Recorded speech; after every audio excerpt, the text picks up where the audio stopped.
Hi, I'm attorney Bill Bronchick, and in this video I'd like to review with you the due diligence and the logistics of doing a hard money loan where you are the lender in that case. So the first thing you want to do is to make sure that the borrower is someone you want to lend to. So number one, you want to do your due diligence on the borrower.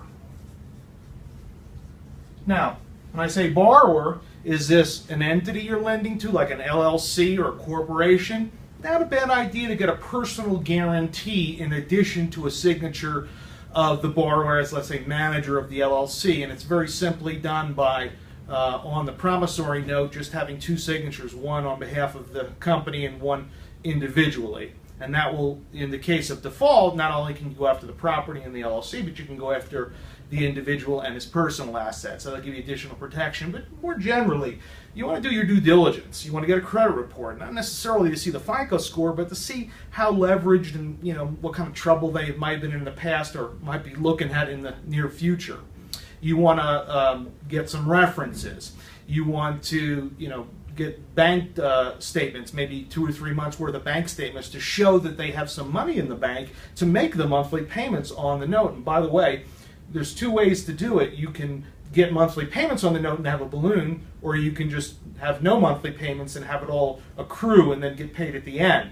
Borrowers prefer it that way, but I like the former because if they're going to default, I'd like to know earlier rather than later. So if you have a 6-month balloon, and you won't know until 6 months are up whether or not they're going to default. And whereas if you have monthly payments and they default on payment 3, well, then you have noticed they're not going to make the payments earlier. So earlier is better than later. So do your due diligence on the borrower. Number 2, do your due diligence on the deal. So does the deal make sense?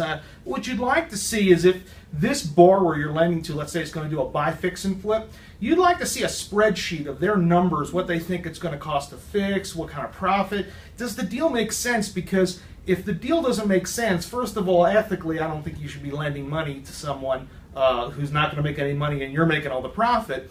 But you just don't want to lend to someone who's in delusion land. If you look at their numbers and it looks like they think they're going to sell it for $300 and the neighborhood and it's only going to be $250 after repairs, then red flags should go up that you shouldn't be lending to someone who doesn't know what they're doing. And you want to make sure that their players are good. They have contractor who's doing the work. Preferably they don't do the work. Someone else does the work who's a reputable contractor, pulls permits and so forth. So make sure the deal makes sense. Third, do the due diligence on the collateral, the property.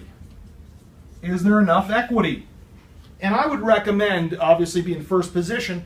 You could be in second position, that's okay, as long as the total position that you're in is no more than about 70% maximum of the value of the property. And now when I say value, some lenders will go based on as is, some will go based on after repaired value.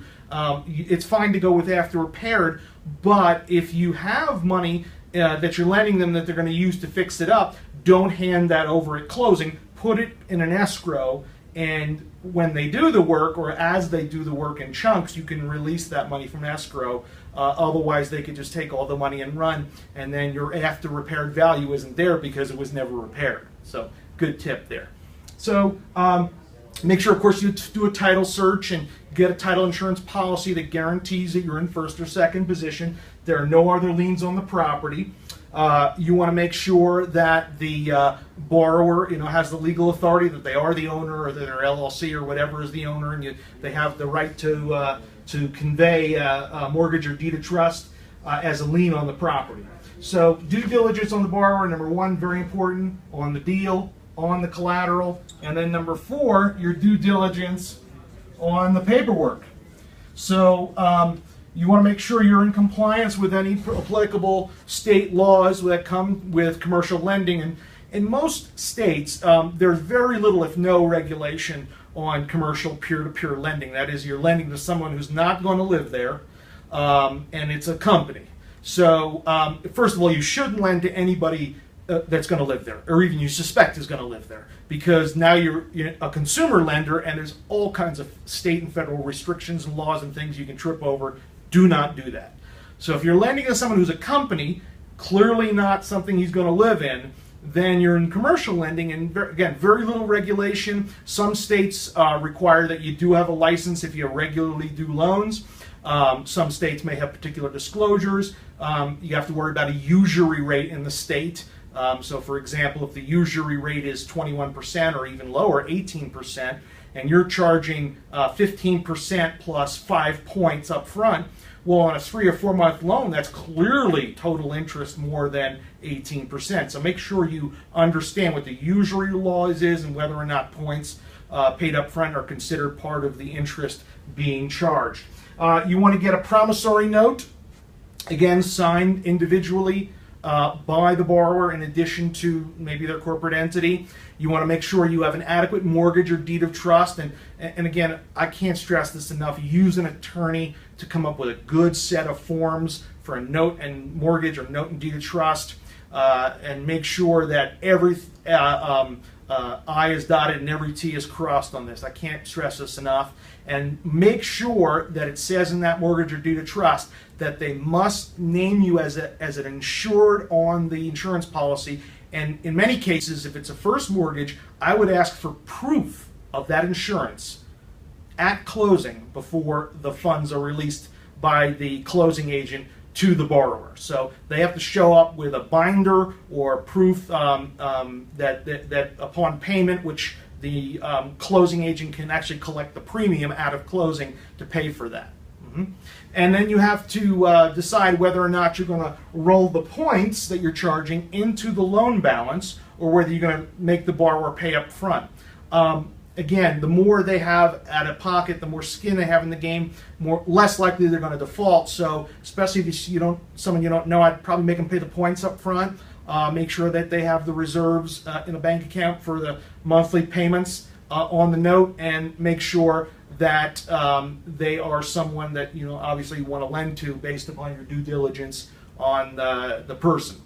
And the last thing I wanted to mention about this and the due diligence is to make sure that you're in compliance with any particular loan regulations that might apply for doing like what's called the truth in lending, or any good faith estimates or disclosures that are required by state law. Again, very few states have a lot of regulations on hard money loans, but you want to talk to the attorney and make sure that they advise you of any rules or restrictions that apply to this, because if you're not licensed, you may have to do your loans through a licensed mortgage broker or originator and split some of the points you're charging up front with that person. Okay? So again, number one, do your due diligence on the borrower. Most important thing. Do your due diligence on the deal. Does it make sense? Is it a sound business plan that the borrower has? The collateral, is it adequate? And by the way, in terms of collateral being adequate, always, without exception, personally visit the property. I can tell you from experience the times I got burnt doing hard money loans as I relied on an appraisal and didn't get my eyeballs on a property that I ended up getting back that I realized afterwards was not a property that I wanted back. And even though the appraisal said it's worth X, neighborhood wouldn't support it and I couldn't sell the property and I ended up having to do something else with it. So visit the property, and you should make the borrower pay up front for an appraisal if you're not sure of the value. Non-refundable, they pay for an appraiser picked by you, not picked by them. And secondly, make them pay for an inspection, your inspector, not theirs. So again, if you get the property back, you don't want to end up with something with a meth lab or a foundation problem and so forth. So you got to have all the due diligence on the collateral, and then making sure you have a good paperwork that an attorney drafts up and be in compliance with any applicable state lending regulations that might come into play. All right, that's the gist of it. Go out and make some good money doing hard money loans. My favorite way to do it is inside of a self-directed IRA where you really get some great returns. This is Bill Bronchick. I hope you've enjoyed this discussion on how to do a hard money loan.